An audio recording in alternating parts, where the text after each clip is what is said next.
La Tribune Le Progrès, ce sont tout d'abord des femmes et des hommes au service de l'information locale. C'est tout d'abord une rédaction composée de 65 journalistes, des assistantes de rédaction et 350 correspondants locaux de presse. C'est également une régie publicitaire, un service des ventes et un service événementiel.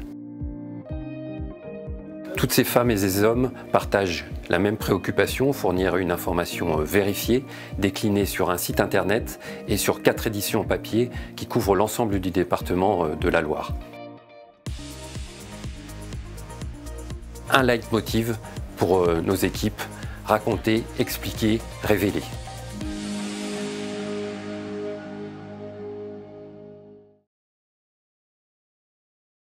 Pour ce trophée coup de cœur, vous avez souhaité mettre l'accent sur la jeunesse. Ben oui, parce qu'on parlait justement à l'instant de l'investissement d'avenir, l'investissement vertueux, et à la rédaction du Progrès, et puis avec l'ensemble des partenaires de cette soirée, on croit en la jeunesse, et on veut lui passer le témoin aussi, et la responsabiliser. C'est ce qu'on fait à notre échelle au journal, avec tout ce qui est éducation aux médias et à l'information. On va dans les écoles, expliquer notre métier, essayer de les aider à analyser, décrypter l'information. Je pense que c'est important dans cette société où les réseaux sociaux sont devenus si importants, et puis la menace des fake news aussi. Et du coup, on a souhaité rendre hommage aussi, mettre en valeur l'initiative de ces conseils municipaux de jeunes, encourager cet engagement citoyen pour justement les citoyens de demain. Alors vous avez trahir un peu le secret, c'est effectivement un conseil municipal de jeunes qui a été lauréat cette année. Je vous propose de découvrir qui c'est. Le lauréat dans la catégorie coup de cœur est le conseil municipal des enfants de Montrond-les-Bains.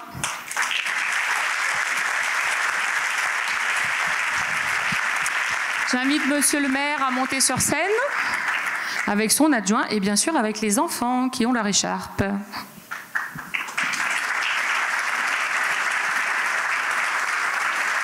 Donc, monsieur Serge Persemer, et contrairement à ce qui va être écrit sur le slide derrière nous, on a eu un petit changement de dernière minute. Il est accompagné de son adjoint aux affaires scolaires, monsieur Robert Devecou.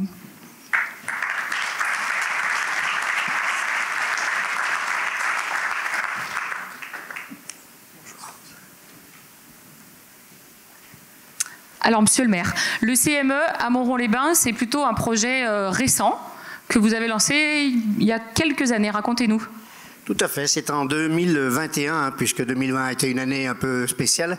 Je rappelle simplement que le premier conseil municipal des enfants en France date de 1979, dans un village alsacien.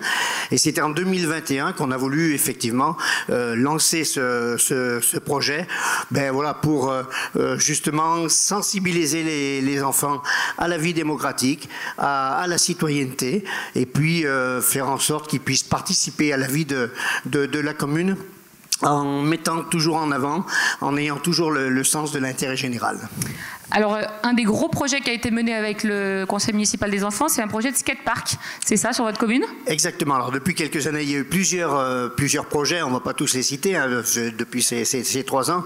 Mais cette année, alors c'est un peu spécial parce que le projet qui était initialement prévu, c'était un projet de pump track qui était en remplacement d'un skatepark qui était dans le parc thermal de Montrond-les-Bains. Pour des raisons de faisabilité, ce projet s'est transformé tout simplement en skatepark ball qui a été installé dans le lieu sportif de la commune. Donc qui était à l'idée des enfants et qui a ouvert cet été, c'est ça, Montrond? Voilà, il a été ouvert cet été, il a été inauguré au mois de juin et je crois qu'on a eu l'élection cette année des nouveaux membres du conseil municipal puisque ce conseil municipal des enfants concerne les classes de CM1 et CM2 et chaque année les CM2, les CM1 se retrouvent pour leur 2e année de mandat et on élit les élèves de CM1 et cette année donc on leur demandait quels sont ceux qui ont utilisé ce skatepark depuis et je crois que ça a été une majorité de mains levées parce que c'est un équipement qui effectivement méritait bien cette réalisation. Très bien, on va donner la parole à Astrid du coup. Astrid, elle a 11 ans. Elle est au conseil municipal des enfants de Moron. Et elle va nous parler d'un autre projet. Alors, à Moron, les enfants ont aussi ouvert un poulailler à l'école. Alors, quand est-ce que ça a commencé, Astrée ? Ça a commencé en fin juin 2024. Donc là, les poules au juin, elles ont déménagé à l'école. Oui. D'accord. Et alors, combien vous avez de poules et comment elles s'appellent ? Il y en a 3. Une blanche qui s'appelle Omelette, une rousse qui s'appelle Nugget et une noire qui s'appelle Québec. Très bien. Et alors, comment on s'occupe de ces poules à l'école ? Il y a un roulement ? Comment ça fonctionne ? Chaque semaine, il y a une classe qui va passer avec des petits groupes où il y aura un élève qui va ramasser les crottes, un élève qui va ramasser les œufs, un élève qui va donner de la nourriture, et voilà. Et pour la nourriture, il y a une partie des déchets de la cantine qui vont chez les poules. Oui. Très bien, merci. Écoutez, on vous remercie, on peut les applaudir parce qu'ils avaient un peu peur de monter sur scène.